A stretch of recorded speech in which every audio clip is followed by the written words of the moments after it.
안녕하세요. 저는 서울에서 사는 32살 여자입니다. 사실 돈이야 없는 것보다 있는 게 훨씬 낫지만 제가 어렸을 때부터 돈 때문에 사람한테 휘둘리며 살아왔거든요. 그래서 그걸 교훈 삼아 사람 사귀는데 심혈을 기울였어요. 근데 결혼은 말이죠. 내가 고를 수 없는 인연이 끼어들어요. 바로 시댁이란 존재죠. 남편은 참 좋은 사람인데 어떻게 부모는 그렇게 다를 수 있는 걸까요? 돈 하나에 흑백을 넘나드는 우스운 예비 시모 이야기 한번 들려드리겠습니다. 감히 복에 겨운 소리를 해보자면 사람이 돈이 많다고 다 좋은 게 아니더라고요. 사람 마음은 돈으로 살 수 없다잖아요. 그래서 저는 인간관계가 정말 쥐약이었거든요. 선입견이라고 할까요? 제가 아무리 노력해도 안 되는 게 있었던 거예요. 그렇다고 제가 무슨 재벌 몇 세 이런 건 아니지만 아버지는 건물 몇 채를 가지고 계셨고 어머니는 작은 사업체를 운영하고 계셨거든요. 덕분에 제 집안 형편은 어릴 때부터 꽤나 넉넉했죠. 그런데 그 넉넉함이 제 인생의 축복이 아니라 짐이 될 줄은 그땐 몰랐어요. 초등학교 때부터 친구들이 유난히 저한테 잘했거든요. 처음엔 내가 착하니까 그런가 보다 싶었는데 나중엔 그게 아니라는 걸 알았을 때 얼마나 부끄럽고 억울하던지. 친구들이 현정아 오늘 매점 같이 가자 하면서 다정하게 부르면 괜히 가슴이 철렁했어요. 가면 꼭 나한테 너 돈 있지? 나 과자 하나만 사줘 하는 거예요. 그러다 제가 오늘은 나도 돈 안 가져왔어 하면 금세 표정이 싸늘하게 식었어요. 다음 날엔 저랑 눈도 안 마주쳤죠. 그렇게 며칠 지나면 또 달콤한 말로 다가오고요. 현정아, 우리 어제 떡볶이 먹다가 네 생각했잖아. 다음에 꼭 같이 먹자. 이런 식으로요. 저는 그게 너무 이상했어요. 친구들이 웃는 얼굴을 봐도 속으로는 이번엔 또 뭘 사달라 하려나 하는 생각부터 들었거든요. 그게 어릴 땐 그냥 찝찝함이었는데 나중엔 확실히 이용당한다는 걸 알겠더라고요. 중학교 때는 더 노골적이었어요.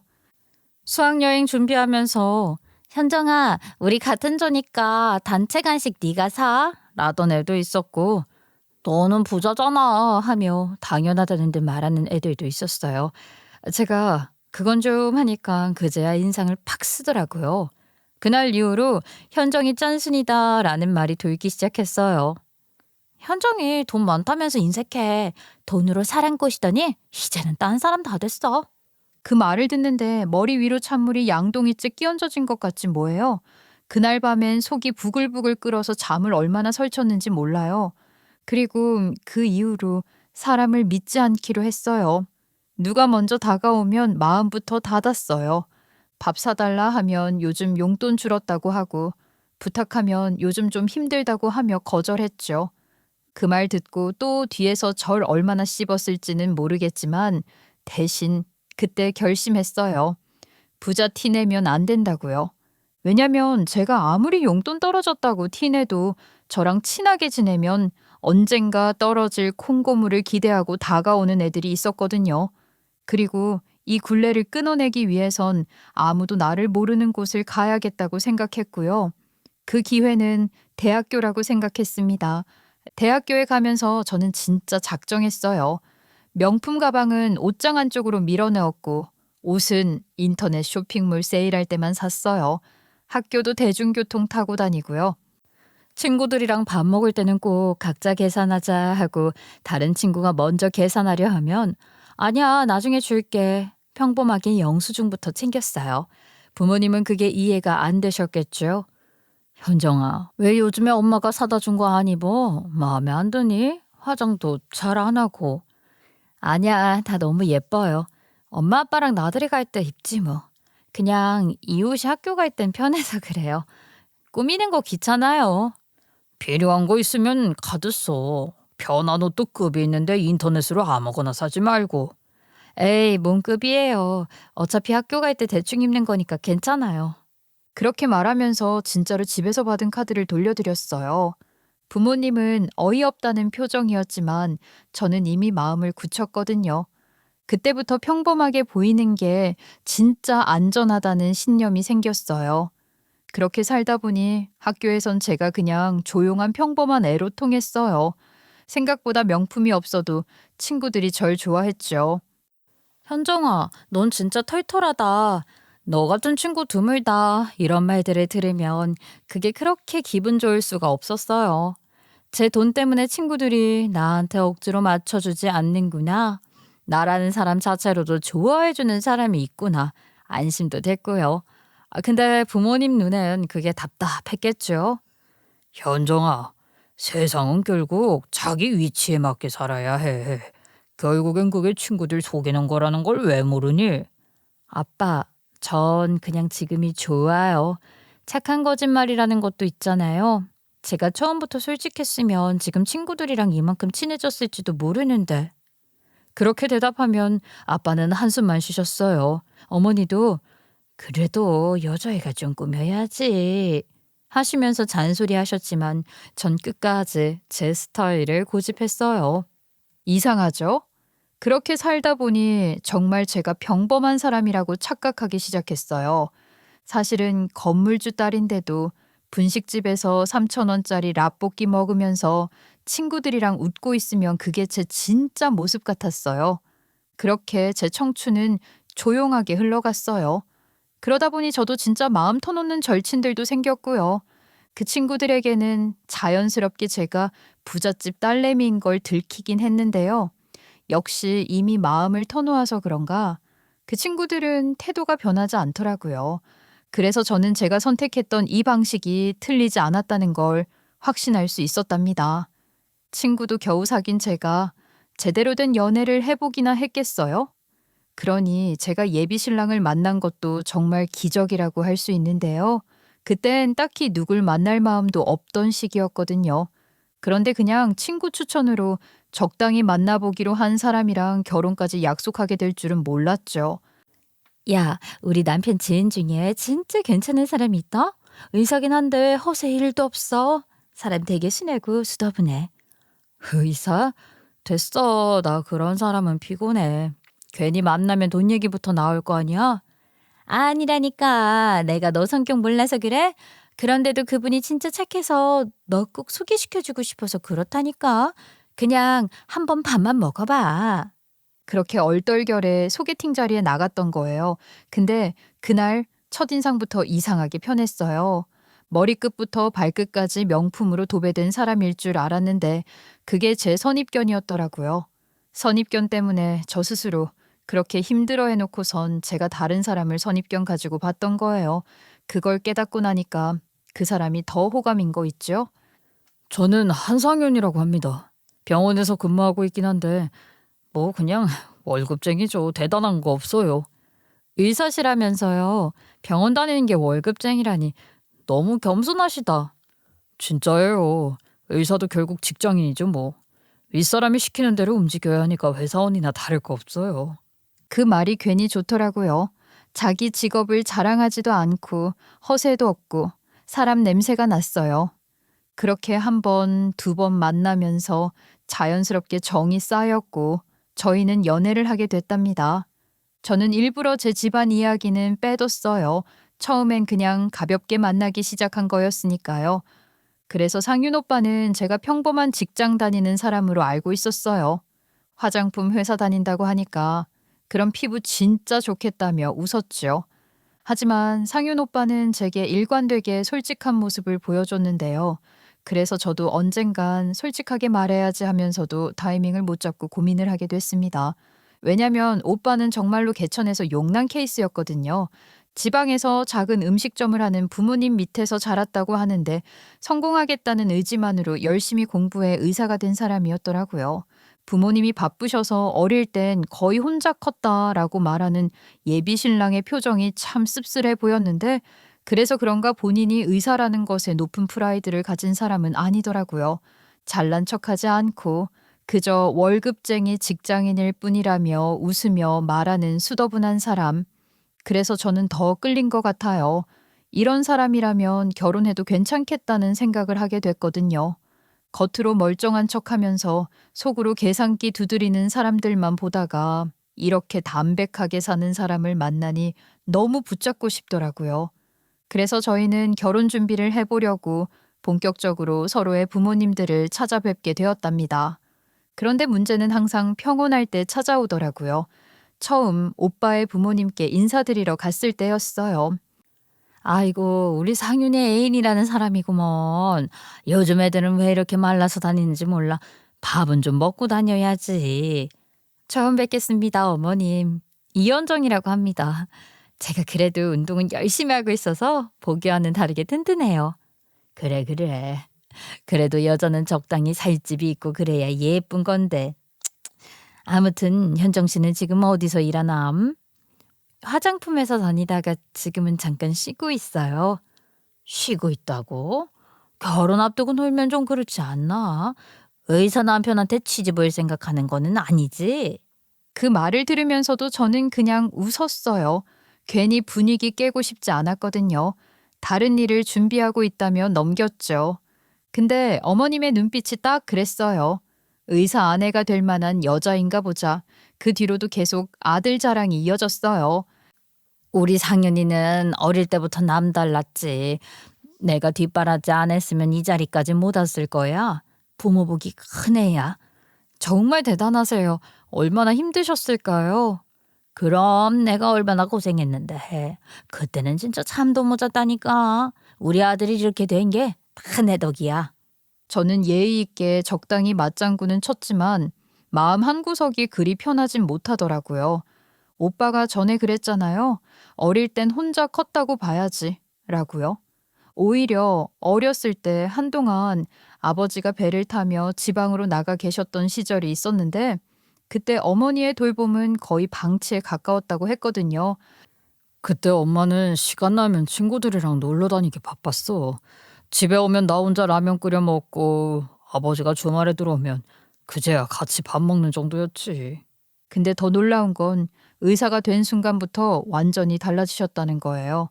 마치 아무 일도 없었다는 듯 세상에서 제일 헌신적인 어머니처럼 말이죠. 그 말이 머릿속을 스치면서 눈앞에 이 사람 말이 갑자기 낯설게 들렸어요. 그날 저녁 집에 돌아와서도 그 장면이 자꾸 생각났어요. 테이블 건너편에서 환하게 웃던 어머님의 얼굴. 겉으론 품격 있고 단정했지만 말마다 우리 아들, 의사, 내가 키웠다가 빠지질 않았어요. 마치 아들이 의사가 된 게 본인 인생의 최고 업적이라도 되는 것처럼요. 그게 뭐 크게 잘못은 아니죠. 부모가 자식 자랑하는 건 흔한 일이니까요. 근데 그 자랑 속에 묘하게 섞여 있던 뉘앙스가 문제였어요. 우리 아들 의사인데 네가 감히? 라는 기운이랄까.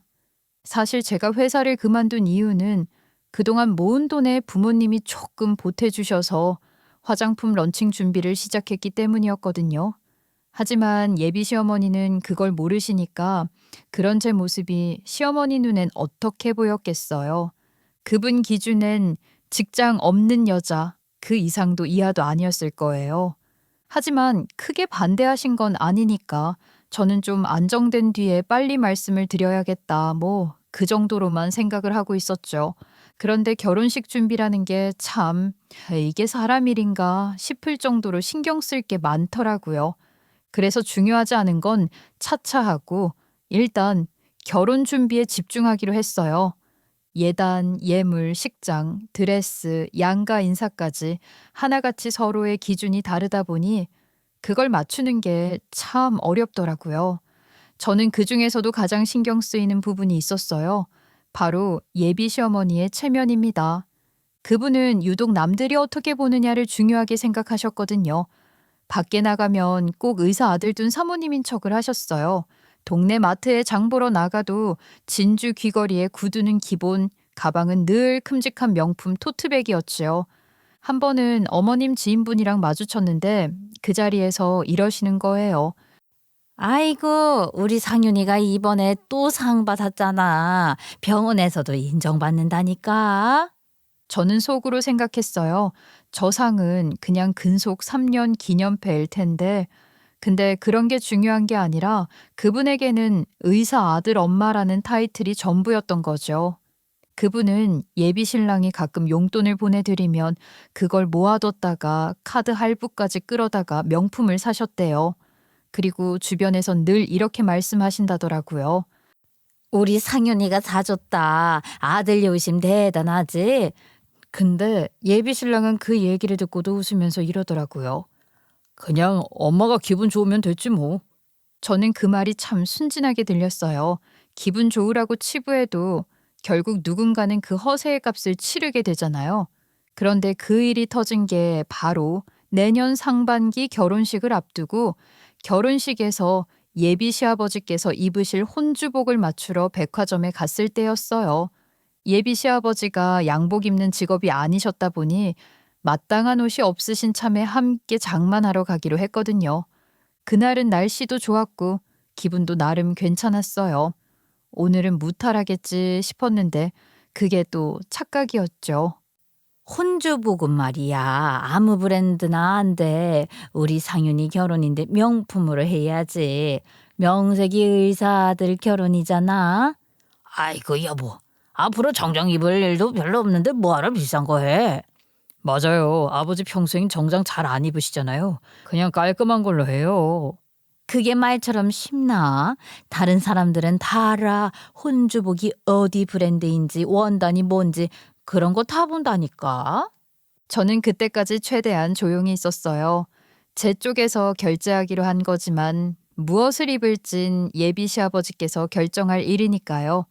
근데 계속 대화가 안 끝나는 거예요. 예비 시아버지는 괜찮다고 하는데 예비 시어머니가 계속 우겨서요. 너무 과하다는 생각이 들어서 살짝 의견을 내봤어요. 어머님, 요즘은 명품 아니어도 퀄리티 좋은 브랜드 많아요. 혼주복 전문 브랜드에서 원단도 고르고 맞춤으로 하면 훨씬 깔끔할 것 같아요. 아니 현정아. 너는 뭐도 모르면 조용히 있어라. 그래도 명품은 명품이지. 명품 입으면 사진에서 태가 달라. 게다가 우리 상윤이가 의사인데 어깨 펴고 앉으려면 급이 맞아야지. 나는 뭐 아무거나 괜찮은데. 여보, 너무 무리하지 말자고. 아이고 사람들은 다 우리를 조금이라도 까내리려고 눈에 쌍심지를 보고 평가할 거라니까.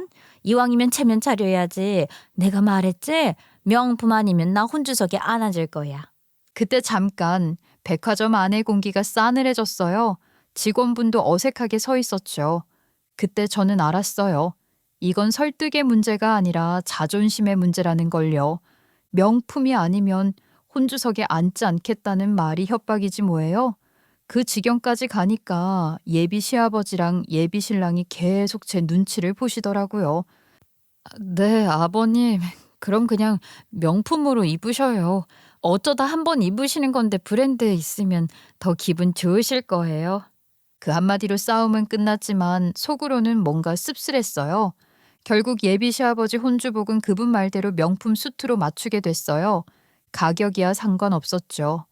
저희 집 형편엔 그 정도야 충분히 감당할 수 있었으니까요. 그치만 예비 시어머니의 막무가내인 태도가 본격적으로 좀 거슬리기 시작하더라고요. 그러다 예비 시어머니와 둘이 화장실에 갔는데요. 어머님이 세면대 앞에서 거품을 털어내며 거울을 보시더니 너무나 아무렇지 않게 그러시는 거예요. 손끝에 물기를 툭툭 털면서 마치 오늘 점심 뭐 먹을까 하는 톤으로요. 나는 집에 있는 한복 알아서 입을 테니까 내 혼주 한복 해줄 돈으로 가방이나 하나 사지요.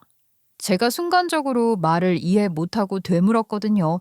근데 확인사살하듯이 손 닦는 종이를 딱 접어서 쓰레기통에 던지더니 그 담담한 목소리로 덧붙이시더라고요. 내가 가지고 있는 게 다홍색 한복이긴 한데 어차피 난 파란색 안 어울리니까 그냥 그거 입으려 해. 니네 엄마한테 파란색 입으라 해. 그 말을 듣자마자 머릿속이 잠깐 멈췄어요. 인터넷에서만 봤던 그 혼주 한복 갈등이라는 걸 제 인생에서 이렇게 실사판으로 마주하게 될 줄이야. 신랑 측은 푸른 계열, 신부 측은 붉은 계열. 그건 거의 암묵적인 약속이잖아요. 근데 제 친정엄마 의견은 물어보지도 않고 니네 엄마가 파란색 입으라고 해라니 말이 안 되잖아요. 거기다 가방이나 하나 사줘라니 그 태도가 더 기가 막히고 없어 보이더라고요. 어머님, 그래도 신랑 측은 푸른 계열 입으셔야죠. 뭐? 내가 의사 아들까지 주는데 한복도 내 마음대로 못 입냐? 그 말투가 진짜 압권이었어요. 의사 아들까지 준다는 말이 입에서 나올 줄은 몰랐거든요. 그리고 저희는 예단을 생략하기로 했었어서 가방을 사달라고 하는 것도 당황스러웠어요. 게다가 진짜 놀라운 건 그 말을 하고도 아무렇지 않게 다음 문장을 이어가는 그 여유였어요. 가방은 아까 내가 받은 게 있는데 그걸로 하자. 예단 생략했다며. 그 돈이면 충분하잖아. 그때 제 표정이 어땠을까요? 겉으론 예에 차려 웃고 있었지만 속으로는 이건 무슨 상황인가 싶었지요. 명품 가방 얘기를 그렇게 아무렇지 않게 꺼내는데 참 단단한 분이구나 싶더라고요. 저희가 계획해뒀던 게 있어서요. 제가 한번 그이랑 상의해 볼게요. 아유, 너는 애가 왜 이렇게 눈치가 없니? 아범한테는 말하지 마. 다른 의사 아들네 며느리들은 조용히 턱턱 가져온다는데 내가 하나하나 말해주려니까 참 피곤하다 얘.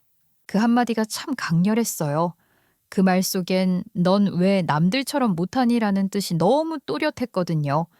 예비 시어머니는 거울 앞에서 립스틱을 다시 바르시더니 아무 일도 없었다는 듯 나가셨어요. 저는 최대한 아무렇지 않은 척 했지만 너무 어이가 없었죠. 그리고 백화점을 나와서 예비 시부모 데려다 드리고 예비 신랑이 제 집까지 데려다 줬거든요. 차 안에서도 그 말이 계속 머릿속을 맴돌았어요. 시어머니는 예비 신랑한테 말하지 말라고 했지만 이런 이야기를 숨기면 더 큰일 나잖아요. 그래서 딱 차에서 내리기 전에 상황 공유를 했죠. 제 말을 차근차근 들은 예비 신랑은 엄청 크게 한숨을 쉬더라고요. 그리고 제 손을 꼭 잡고 미안하다고 즉각 사과를 하는 거 있죠. 미안해 현정아. 오늘 수트도 예상보다 지출 컸을 텐데 괜히 더 마음 쓰게 해서 어쩌냐. 그거는 내가 엄마랑 따로 얘기할게. 솔직히 돈은 그럴 수 있는데 근데 오빠가 뭐라고 하려고. 아니야. 그럴 수 있는 게 어딨어. 내 손에서 알아서 할 테니까 넌 신경 쓰지 마. 그리고 예비 신랑이 뭐라고 말을 했는지 그 다음 날 바로 예비 시어머니한테서 전화가 왔어요. 받자마자 느꼈어요. 목소리가 한껏풀이 죽어 있었거든요. 근데 이상하게도 그 톤 안에 살짝 삐친 기운이 섞여 있었어요. 마치 서운한 사람 흉내를 내는 것처럼요. 앞으로 너희 결혼에 신경 안 쓸 테니 알아서들 해라. 이 말하려고 전화했다. 어머님 무슨 말씀이세요? 어제 일 때문에세요? 그래, 넌 왜 모른 척하니? 기어코 아들과 엄마 사이를 갈라놔야 속이 시원하냐? 아유, 정말 내가 속상해서 원. 그 한마디가 딱 찍혀서 꽂히더라고요. 그리고는 대답도 기다리지 않고 전화를 툭 끊어버리셨어요. 전화기에서 통화 종료음이 길게 울리는데 저는 휴대폰을 손에 쥔 채로 멍하니 서 있었다니까요. 도대체 무슨 일이 있었던 걸까? 궁금했던 찰나 그날 밤 예비 신랑이 일부러 제 집 근처까지 찾아와 줬더라고요. 퇴근하고 바로 온 것 같았어요. 오빠 오늘 라자 어머님한테서 전화 왔었어. 오빠 도대체 무슨 얘기를 했길래 어머님이 그러셔? 엄마한테 확실하게 말했어. 계속 그러면 나 안 보고 살 각오하시라고. 뭐? 진짜 그렇게 말했다고? 아니 오빠는 그래도 괜찮아? 요즘 엄마 시자제 점점 심해지는 것 같아서 이렇게 말 안 하면 못 알아들으실 것 같더라고. 내가 확실히 해야 현정이 너가 안 피곤하지. 예비 신랑 표정을 보니 저보다 더 피곤해 보이더라고요. 본인도 자기 엄마 하는 짓이 못마땅했었나 봐요. 저는 그걸 보고 속으로 다행이라 생각했어요. 그래도 내 편이구나 싶었거든요. 하지만 한편으론 예비 시어머니 말처럼 제가 정말 둘 사이를 이간질한 것 같아 찝찝하더라고요. 괜히 괜찮은 분위기를 내가 더 꼬아버린 건 아닐까 싶기도 했죠. 그래도 예비 신랑이 먼저 선을 그은 거니까 애써 괜찮다고 생각하기로 했어요. 그 일 이후로 결혼 준비는 어찌어찌 마무리 단계로 향했어요. 겉으론 차분히 진행되는 것 같았지만 속으론 늘 조심스러웠죠. 예비 시어머니와의 일 이후로 언제 또 뭐가 터질지 모른다는 불안이 있었거든요. 그래도 결혼식 날짜는 다가오고 신혼집을 정해야 할 때가 됐어요. 감사하게도 부모님께서 먼저 말씀하셨어요. 현정아, 결혼하면 어디서 살 거니? 아직 위치를 못 정했어요. 전세로 시작해볼까 싶어요. 아니 너 혼자 전세 알아보긴 힘들잖아. 아빠가 조금 알아봤는데 괜찮은 데 있더라. 그 말이 참 담담했는데 사실 하나뿐인 딸 결혼이라고 부모님은 몇 달 전부터 발품을 팔며 부동산을 전전하셨더라고요. 요즘에 어머니가 바빠 보이시더니 뒤에서 이렇게 정성을 들이셨던 거예요. 며칠 후 부모님이 보여주신 집을 직접 보러 갔어요. 강남 한복판의 신축 아파트였어요. 문을 열자마자 새집 냄새가 났어요. 반짝이는 복도, 하얀 벽, 아직 아무도 살지 않은 조용한 공기까지. 25평이었지만 공간이 꽤 넓게 느껴졌어요. 아빠는 창문을 열고 햇살이 들어오는 걸 보며 말하셨어요. 현정아, 햇빛 잘 드는 집이 사람 마음도 따뜻하게 해주는 거야. 우리가 이런 집 찾겠다고 얼마나 싸돌아 댕겼는지 알아? 여기 교통도 좋고 학군도 좋아. 나중에 애 생기면 좀 더 넓은 데로 이사 가면 될 것 같아. 그 말을 듣는데 가슴이 이상하게 따뜻해졌어요. 부모님이 딸이 행복하게 살 수 있는 집을 찾고 싶다며 정성을 다하셨다는 게 그대로 느껴졌거든요. 그건 그냥 집이 아니라 부모님이 주신 마음 같았어요. 저는 그 자리에서 바로 고개를 숙였어요. 엄마, 아빠, 진짜 감사해요. 이 정도면 너무 좋죠. 저 이 집이면 충분해요. 부모님은 웃으셨어요. 좋으면 됐지. 우리는 네가 편하면 그걸로 됐다. 그래도 신랑 될 사람한테는 네가 직접 얘기해. 아예 깜짝 선물처럼 해줘도 좋겠네. 그렇게 신혼집이 정해졌어요. 사실 처음엔 25평이면 작은가 싶기도 했지만 결혼 초기엔 딱 좋은 사이즈 같더라고요. 아이도 아직 계획이 없었고 두 사람이 살기엔 넉넉했거든요. 무엇보다 강남 한복판에 있는 신축 아파트잖아요. 입지도 좋고 교통도 편리하고 무엇보다도 주변 환경이 너무 좋았어요. 저는 그게 얼마나 큰 복인지 알았어요. 집을 보고 돌아오면서도 계속 그 생각을 했어요. 어렸을 때는 그냥 엄마 아빠가 부자니까 라고 생각했는데 저도 직접 돈을 벌어보니까 제가 아무리 열심히 일을 한다고 해도 평범한 직장을 다니면서 그만큼의 부를 축적하기 어렵다는 걸 몸소 실감하게 되잖아요. 그러니 이게 다 부모님 덕분이구나 싶어서 너무 감사하고 이게 얼마나 큰 복인지 알게 되었죠. 그래서 저는 예비 신랑에게 조심스럽게 말했어요. 예비 신랑도 그 감사함을 느꼈으면 좋겠다고 생각하면서요. 오빠, 우리 이번 주에 부동산 다니기로 했잖아. 그런데 우리 집에서 아파트를 마련해 주셨어. 뭐라고? 아파트를 마련해 주셨다고? 갑자기? 아니, 너무 감사한데 놀라서 말이 안 나온다. 어떻게 말씀을 한마디를 안 하시고 그렇게 턱하니 해 주실 수가 있지? 나도 깜짝 놀랐어. 오빠 괜찮으면 이번 주말에 부동산 말고 같이 그 집 보러 갔다 오자. 나도 보고 왔는데 정말 좋은 집이더라. 그래서 그 주말 예비 신랑과 함께 새 집을 보러 갔고요. 일단 도착한 곳이 강남에 있는 신축 아파트인 것부터 예비 신랑은 입을 다물지 못했죠. 그리고 제가 현관문을 열자마자 예비 신랑 얼굴이 확 펴졌어요. 와, 현정아, 이게 25평이라고? 훨씬 넓어 보인다. 그리고 완전 새 아파트잖아. 진짜 멋지다. 그치. 우리 부모님이 엄청 발품 파셨대. 오빠한테 위치 상의를 안 해서 혹시 좀 싫어하려나 싶었는데 좋아하는 거 보니까 다행이다. 아니, 싫어하면 그건 진짜 염치 없는 거지. 강남인데 어떻게 위치가 싫을 수가 있겠어. 이런 좋은 곳에 집을 마련해 주시다니. 장인어른 장모님께 꼭 인사드려야겠다. 오빠는 방을 둘러보면서 연신 감탄했어요. 거실 천장을 올려다보면서 이게 진짜 우리 집이 되는 거네? 하면서 웃었어요. 그 말이 참 실감나더라고요. 저는 그 모습을 보면서 뿌듯했어요. 가장 큰 걱정거리도 부모님 덕에 해결했고 이제 정말 결혼하는구나. 그 생각이 마음 한가득 들었어요. 결혼식이 가까워 오니 하루하루가 분주했어요. 신혼집도 정했고 가구며 살림살이도 차근차근 준비하고 있었지요. 분위기 좋게 흘러가나 싶었는데 그게 다 착각이었어요. 진짜 평화는 폭풍 직전의 고요였던 거죠.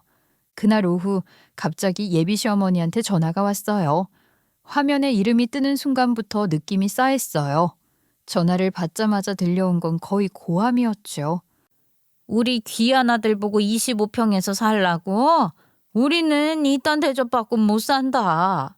그 소리에 귀가 얼얼했어요. 무슨 일이냐고 묻기도 전에 한숨과 고함이 섞인 목소리가 이어졌죠. 요즘 신혼집이 25평이 어디 있냐? 의사 친구들 아들은 다 30평 이상 산다. 내 친구 아들도 평범한 회사원인데 35평에서 산다. 그 말들이 숨도 안 쉬고 쏟아졌어요. 저는 그냥 가만히 있었어요. 어머님 말이 너무 터무니없어서 어디서부터 반박해야 할지 감도 안 잡혔거든요. 그분은 강남 신축 아파트라는 건 꿈에도 모른 채 그냥 25평이라는 숫자에 꽂혀 있더라고요. 의사 아들이 결혼하는데 겨우 그런 집이라니. 이 결혼 허락 못한다. 창피해서 사람들 얼굴을 어떻게 보냐. 어머님, 25평이면 신혼부부한테 딱 좋은 사이즈죠. 그거야 네 수준에나 그렇지. 우리 아들은 의사야. 그런데 고작 25평. 난 이 결혼 허락 못한다. 그 말에 진짜 머리끝까지 피가 오르더라고요. 참고 넘기려 했던 게 순식간에 무너지는데 저는 입 밖으로 터져 나오는 걸 겨우겨우 속으로 눌렀다니까요. 제가 꾹꾹 참느라 말을 아끼니까 예비 시모는 되려 목소리가 점점 커졌고요.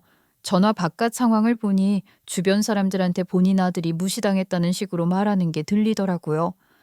아이고, 내 말 좀 들어봐요. 우리 상윤이가 의사잖아요, 의사. 그런데 우리 예비 며느리가 가져온 신혼집이 25평이래요, 25평. 요즘 누가 그렇게 사나 몰라? 창피해서 원. 어머, 진짜? 세상에, 요즘 신혼집은 기본이 30평은 해야죠. 그쵸? 그러니까 요즘 내가 면이 안 서서 잘 나오지도 못하는 거라니까. 그 소리가 다 들려오는데 저는 입술이 바짝 말랐어요. 통화가 아니라 공개 망신이었어요. 귀에서 피가 날 것 같았죠. 어머님, 저희 수준엔 이 정도 집도 대단한 거예요. 그래도 목소리를 최대한 낮추고 차분하게 말했어요. 근데 어머님은 들은 척도 안 하시고 계속 사람들한테 떠드는 거예요. 마치 제가 시모가 고이 키운 의사 아들을 데려가는데 그만큼 귀한 대접을 안 해준다는 듯이요. 의사 아들 데려가려면 그만큼 값어치를 지불하라는 듯이 저 민망하라고 일부러 그렇게 말하는 거 있잖아요. 그러니 제가 더 열이 뻗쳐요. 안 뻗쳐요. 아니, 아들 결혼에 1원 한 장 안 보태놓고 무슨 허락이야. 얼마나 대단한 의사라고 이렇게까지 우리 집이 무시를 받아야 하냐고요. 그러는 정작 예비 시어머니는 지방에서 음식점이나 하시던 분이면서 무슨 재벌집 마님이라도 된 듯이 저한테 잡돌이 하는 게 얼마나 보기 흉해요. 자기 아들이 의사라고 자기 그까지 올라간 듯이 콧대 높아진 모습을 보니 기가 막혔죠. 이런 시어머니가 있다면 결혼 생활이 행복할 리 없겠다는 생각이 들더라고요. 앞으로도 계속 이런 식으로 트집 잡고 비교하고 무시하고 살겠죠. 그런 생각을 하니까 숨이 막혔어요. 그게 평생 이어질 걸 상상하니까 그제서야 이건 아니다 싶었죠. 그래서 단호하게 끊었어요. 네, 어머님 말씀 잘 알아들었습니다. 당연히 진심은 아니고 그냥 그만합시다의 완곡한 표현이었죠. 그날 밤 저는 예비 신랑한테 전화를 걸었어요. 그냥 넘어갈 일이 아니었어요. 숨길 수도 없었고요. 오빠, 나 오늘 어머님한테 전화 받았어. 아니, 왜 또 전화를 하셨지? 무슨 말 들은 거 아니지? 그냥 들어봐. 이건 진짜 내가 아무리 참아도 말 안 하고는 못 버티겠더라. 그러고는 예비 시어머니가 한 말을 하나도 빼놓지 않고 다 얘기했어요. 의사 아들을 25평짜리 집에 살게 한다니. 이런 대접받고는 못 산다. 그런 말들이요. 그 사람 목소리랑 억양까지 그대로 따라하게 되더라고요. 오빠는 한마디도 안 했어요. 평소 같으면 엄마가 또 왜 그랬을까 하며 한숨 섞었을 텐데 그날은 조용했어요. 그러다 통화가 거의 끝날 때쯤 낮고 단단한 목소리로 한마디 했어요. 미안해, 현정아. 내가 진지하게 고민을 좀 해볼게. 그 한마디가 묘하게 남았어요. 그날 이후로 며칠 동안 연락이 뜸했어요. 근데 그건 연락을 피하는 게 아니라 진짜 뭔가 생각하고 정리하는 느낌이었어요. 문자를 보낼까 하다가도 괜히 방해될까 싶어서 그만뒀어요. 자기도 이 일이 평소보다 더 심각하다는 걸 느꼈겠죠. 그러니 평소보다 더 진지하게 고민하더라고요. 이 사태를 어떻게 해결할지를요. 며칠 뒤 초인종이 울려서 나가보니까요. 문 앞에 예비 시어머니가 서 있더라고요. 손에는 작은 쇼핑백이 들려있는 걸 보고 저도 모르게 순간 기대를 했지 뭐예요. 혹시나 사과하려고 선물을 챙겨왔나 해서요. 또 제가 괜한 기대를 한 거죠. 오자마자 뭐라고 하신 줄 아세요? 그 집이 강남에 있는 집이었어? 저는 멍하니 쳐다봤어요. 사과하러 온 게 아니라는 걸 그 한마디로 알겠더라고요. 아니 왜 미리 말을 안 해서 이 지경까지 오게 만들어? 내가 그게 강남인 줄 알았으면 그때 그런 소리 안 했지. 그 말을 듣자 헛웃음이 나왔어요. 진심으로 어이가 없었어요. 강남이면 괜찮고 아니면 문제라는 건가요? 사람보다 위치가 중요한 인생이라니. 그이가 그 말까지는 안 했었나 보네요. 저는 어머님이 제 얘기 들을 생각은 없으시길래 말할 기회가 없었죠. 기회가 없었다니? 내가 이렇게까지 난리치게 만들고 나서 이제 말하면 나 민망하라고 일부러 그런 거야 뭐야. 강남이라면 얘기가 달라지지. 그 말이 기가 막혀서 할 말을 잃었어요. 평수는 그대로인데 주소 하나 바뀌었다고 이렇게 입장을 바꾸는 게 민망하지도 않나 봐요. 지레짐작한 건 본인이시면서 말이에요. 그런데 그분은 한숨을 한번 쉬더니 또 제 탓을 하더라고요.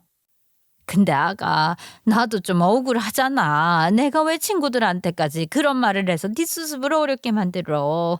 진작 말했으면 우리 얼굴 붉힐 일도 없었잖니. 그 모습이 얼마나 한심하게 느껴지던지요. 그 사람의 가치가 딱 이런 곳에만 있다는 게 참 얄팍해 보이더라고요. 제가 이런 생각을 하고 있는 건 신경도 안 쓰이는지 쉬지도 않고 계속 말하는데 그 말이 결정타였어요. 아니 사돈은 해줘도 25평짜리를 해줘서 이 사단을 내? 그쪽은 도대체 무슨 생각으로 그런 선택을 했대? 이 와중에 저희 부모님 탓까지 한다고요? 이제는 남은 정마저도 싹 사라졌어요. 그나마 붙잡고 있던 마음의 끈이 뚝 끊어졌어요. 이 사람과는 가족이 될 수 없다는 생각이 아주 또렷하게 자리 잡았어요. 그래서 숨을 한번 길게 들이마시고 단번에 말했어요. 네, 어머님. 그럼 저 이 결혼 안 하겠습니다. 파혼해요. 제가 딱 그렇게 말하니까 그 순간 예비 시어머니 얼굴이 순식간에 하얗게 질리더니 마치 다리에 힘이 풀린 사람처럼 푹 주저앉았어요.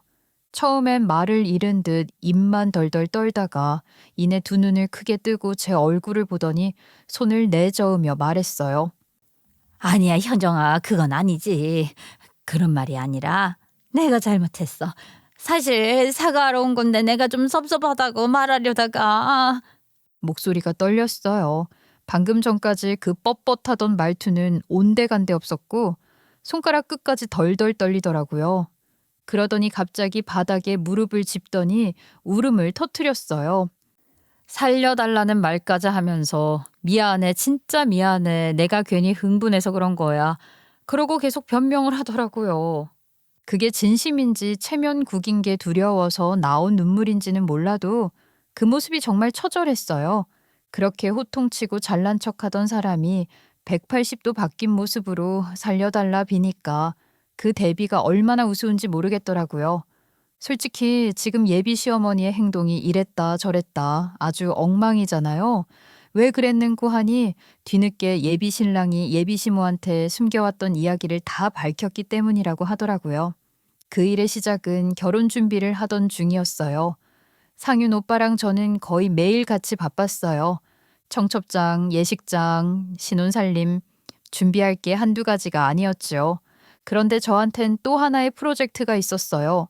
바로 예비 신랑의 병원 개원 준비요. 사실 이건 그냥 우연처럼 시작된 일이었어요. 친정아빠 소유의 땅이 있었거든요. 예전부터 건물을 하나 새로 올려보자 하셨는데 마침 오빠가 자기도 결혼하면 개인 병원을 차려보고 싶다고 자연스럽게 이야기가 나왔을 때였거든요. 그 얘기를 듣고 아빠도 제안을 주신 거예요. 한층은 병원으로 오픈하자는 시기였죠. 위치도 좋았어요. 유동인구 많고 교통도 편리하고 근처에 경쟁병원도 딱히 없었어요. 저희 가족들 다 확신이 있었어요. 여기면 된다는 확신이요. 공사 현장 보러 갈 때마다 예비 신랑은 늘 말했어요. 감사함도 잃지 않았고요. 현정아, 내가 이렇게 좋은 자리에 병원을 차리게 될 줄은 몰랐다. 솔직히 좀 꿈 같아. 잘 될 거야. 오빠는 환자들이 좋아할 스타일이잖아. 그리고 이 과정에서 제가 말할 타이밍을 놓쳤던 우리 집 재산 규모가 자연스럽게 밝혀지게 된 거예요. 오빠는 겉으론 아무렇지 않은 척 했지만 그 뒤로 저를 대하는 태도가 조금 달라졌어요. 원래도 잘 챙겨주는 스타일이었지만 전보다도 더 부담스럽지 않게 배려하면서도 뭔가 더 조심스러워졌다고 해야 하나요. 근데 그게 나쁜 의미는 아니었어요. 오히려 저를 진심으로 아끼는 게 느껴졌어요. 돈을 보고 태도가 바뀐 게 아니라 그냥 사람이라면 더 욕심을 부릴 수 있잖아요. 딱 그 정도로요. 그리고 사실 예비 신랑은 저희 집이 잘 사는 집인 걸 알게 됐지만 그걸 일부러 시부모한테 안 알렸다고 하더라고요. 자기 엄마 성정을 아니까 그랬던 거예요. 그러니 어떤 사람인지 느껴지시죠? 그런데 그게 이런 부작용을 낳았던 겁니다. 예비 시어머니가 전화해서 저한테 고작 25평이니 뭐니 막말한 거요. 예비 신랑은 다 자기 생각이 있었지만 결국 결과가 이렇게 되어 버렸고 결국 그때 제가 완전 결혼의 마음이 떴었잖아요. 그래서 했던 말이 있었거든요. 오빠, 나 이런 시어머니 밑에선 도저히 행복하게 못 살겠어. 솔직히 말해서 지금이라도 그냥 무르고 싶어. 오빠가 나랑 결혼하는 거, 아닌 거, 그 둘 중 하나는 나 아니면 어머님 중에 하나는 정리해야 해. 그 말이 진심이었어요. 감정적으로 던진 말이 아니었죠. 파혼도 각오했어요. 예비 신랑을 정말 사랑했지만 그렇다고 고부 갈등을 평생 짊어질 정도로 지고지순한 사랑은 아니었어요. 사랑보다 제 인생이 더 중요했거든요. 그래서 평소보다 더 많이 고민을 했던 거예요. 그렇게 며칠을요.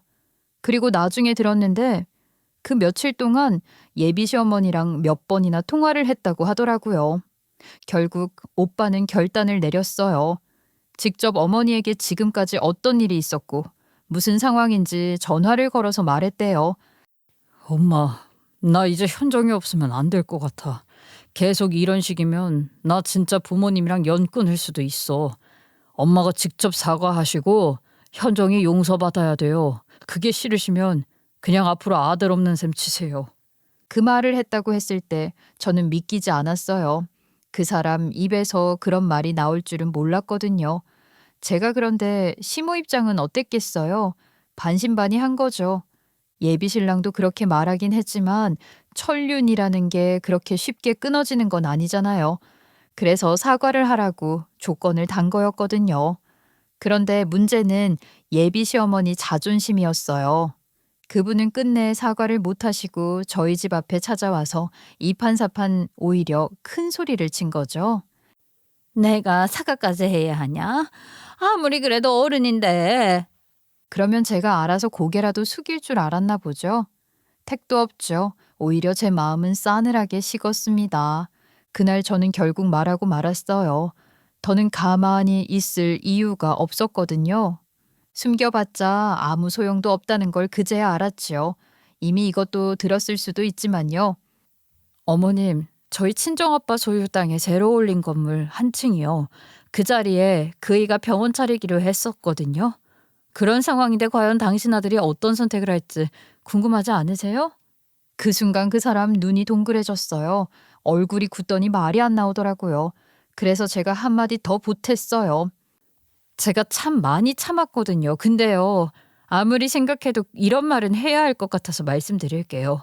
제가 만약 당신 아들 입장이면요, 뭐 저랑 결혼하고 싶고 모고를 떠나서 다 지겨울 것 같아요. 어머님은 아들 자랑만 하셨지 사람 대하는 법은 모르시잖아요. 그 말이 나가자 그 사람 눈이 더 커졌어요. 입술이 파르르 떨리는데 그게 꼭 지금 이게 무슨 상황이냐는 표정이었지요. 예비 신랑 의사된 이후로는 남들한테 떵떵거리고만 살았지 이런 말을 들어보기나 했겠어요? 면역이 없으니 어버버하고 말을 못하더라고요. 그렇게 저는 그날 파혼하겠다 외치고 문을 쾅 닫았습니다. 그리고 그날 밤 예비 신랑한테서 전화가 왔어요. 숨을 길게 몰아쉬더니 조용히 말하더라고요. 현정아, 나 다 들었어. 네가 한 말들. 미안하고 고마워. 미안하긴 참다가 말해서 오히려 속이 다 시원해. 파혼하겠다고 얘기했다고 들었어. 그런데 나 이제 마음 확실히 먹었거든. 엄마랑 인연 끊을게. 솔직히 내가 엄마한테 정이 뭐가 있겠어. 너한테 말했잖아. 그래도 나 나름 자식돌이라고 생각해서 참았는데 이제는 됐다. 이렇게 끝내니까 오히려 마음이 편한 것 같아. 네 덕에 이런 것까지 정리하네. 그 목소리가 담담했어요. 진심이었어요. 그 말 듣는데 오히려 가슴이 쿵 내려앉더라고요. 그렇게 예비 시어머니는 하나뿐인 의사 아들과 연이 끊어졌어요. 세상에 내세울 유일한 자랑거리를 잃은 셈이었죠. 저는 그게 가장 큰 복수라고 생각했어요. 나와 우리 친정을 무시하던 그 사람의 마지막 자존심, 그게 바로 아들이었으니까요. 그걸 잃는 게 그 사람에겐 제일 큰 벌이었을걸요. 그렇게 며칠이 지났을까 초인종이 울렸어요. 문을 열었더니 예비 시어머니가 서 있었고요. 이번엔 눈물까지 흘리며 처음부터 용서를 빌더라고요. 아들이 정말로 연락을 끊으니 패닉에 빠진 모양이었죠. 하지만 저도 이제 무서울 거 하나 없었거든요.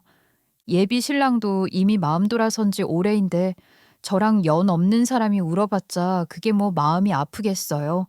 그리고 저도 저지만 예비 신랑이 정말 작정한 듯이 냉소적인 태도가 되었더라고요.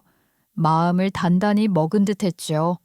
예비 시어머니는 그런 아들의 모습을 보고 크게 충격을 먹은 듯 보였지만 다 자업자득 아니겠어요?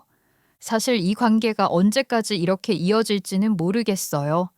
그래도 지금은 그냥 우리 둘만 생각하려 해요. 세상이 어떻게 돌아가든 지금 이 평온은 지키고 싶어요. 아직은 도저히 그 아줌마랑 행복한 미래가 그려지지 않으니까요. 그냥 이렇게 사는 게 지금은 딱 맞아요. 예비 시어머니가 빠지고 나니까 결혼 준비가 정말 말도 안 되게 순조로웠어요. 그동안 뭐 하나 하려면 꼭 끼어들던 사람이 사라지니까 세상이 이렇게 조용할 수가 없더라고요. 예식장 일정도 순식간에 잡혔고 드레스 투어도 편하게 다녔어요. 결혼 준비가 원래 이렇게 수월한 거였나 싶을 정도로요. 지금은 결혼식이 석 달 앞으로 다가왔는데 아직도 실감이 안 나요. 단 한 가지 여전히 긴장되는 게 있다면 그 사람이에요. 무슨 깽판을 칠지 모르니까요. 그래서 저희는 이번에 결혼식 시간과 장소를 시모에게는 철저히 비밀로 붙이기로 했어요. 현정아, 혹시라도 누가 흘릴까봐 나도 조심하고 있어. 솔직히 말하면 아버지한테도 안 말할 생각이야. 뭐? 아버님한테도? 에이, 그래도 오빠 혼주석이 비어있으면 좀 그렇잖아. 아버님께서도 속상하시겠어. 그렇긴 한데 만약에 아버지가 어머니한테 한마디라도 실수하시면 어떡해. 아예 모르는 게 속 편할 수도 있어. 그 말 듣고 저는 피식 웃었어요. 진짜 오빠답다 싶었거든요. 예비 시아버지는 가끔 전화를 주세요. 목소리가 예전보다 한결 편해지셨어요. 그 일이 있고 나서 시부모님이 몇 번 크게 싸우셨다는 얘기를 들었어요. 아버님이 먼저 연락을 끊었다는 말도 들었고요. 아마 그동안 쌓이고 쌓였던 게 다 터진 것 같아요. 예비 시아버지께서 가끔 하소연하실 때가 있어요. 아가, 걱정하지 마로. 나도 요즘은 그 사람 얼굴도 제대로 못 봐. 그러니까 그 사람한텐 절대 말할 일 없거든. 내가 마누라 단속은 못했지만 그래도 내가 상윤이 애비인데 결혼하는 건 봐야지. 상윤이 그 자식은 아주 이제 내 말도 안 듣지 뭐냐. 저는 그 말이 좀 짠했어요. 평생 부인의 등 뒤에서 말 한마디 못하셨던 분이 이제야 조심스레 다시 중심을 잡으시는 것 같았거든요. 그래서 저는 예비 신랑 설득해서 아버님께는 말씀드리자고 했어요. 그리고 이제는 결혼 준비가 거의 끝났어요. 저희는 25평 강남 아파트로 이사까지 다 마쳤어요. 아직 박스가 몇 개 남아있지만 그래도 집안이 따뜻해요. 아침에 창문을 열면 햇살이 거실 가득 들어오는데 그게 그렇게 기분 좋더라고요. 이사 정리 끝나면 바로 신혼여행을 다녀올 거고 돌아오자마자 병원 개원 일정이 잡혀 있어요. 병원도 거의 완성 단계거든요. 위치도 좋고 시설도 훌륭하게 준비됐어요. 예비 신랑은 매일같이 새 장비 들여오는 걸 보면서 신나 있고요. 이 장비가 들어오면 이 동네에서 엄청 경쟁력 있을 거야. 정말 아버님께는 도움만 받네. 진료도 효율적이니까 환자들도 편하겠지? 저는 그런 오빠를 보면서 그냥 웃었어요. 예전엔 늘 조심스럽게 눈치 보던 사람이었는데 요즘은 눈빛이 반짝이더라고요. 가끔 시댁 쪽 소식이 들려와요. 예비 시어머니는 여전히 동네에 계신데요. 근데 이제는 예전처럼 의사 아들 자랑을 못한다고 하더라고요. 사람들 사이에서 아드님은 요즘 바쁘시지 않냐는 말이 나와도 그냥 고개만 끄덕인대요. 그게 얼마나 괴로울까 싶지만 그게 또 그 사람답기도 했어요. 아들 자랑으로 살던 분이 이제는 자랑할 게 없어져 버렸으니까요. 사실 솔직히 말하면 천륜이라는 게 그렇게 쉽게 끊어지는 게 아니라는 건 알아요. 언젠가 다시 마주하게 될지도 모르죠. 하지만 그게 언제든 그걸 걱정하면서 살 생각은 없어요. 그때 가서 정말로 변해 있다면 그때 다시 생각해 볼 거예요. 그게 지금 저희가 할 수 있는 최선이에요. 아직 완벽한 해피엔딩은 아니지만요. 하지만 지금 이 평온이 저는 너무 좋아요. 더도 말고 덜도 말고 그냥 이렇게 살았으면 좋겠어요. 시어머니가 다시 나타나도 예전의 그 모습으로는 못 돌아올 거라는 걸 알아요. 그래서 지금은 굳이 미래를 예측하거나 불안해하거나 의미를 찾지 않으려고요. 그냥 오늘의 행복을 놓치지 않으려 열심히 살아보려 합니다.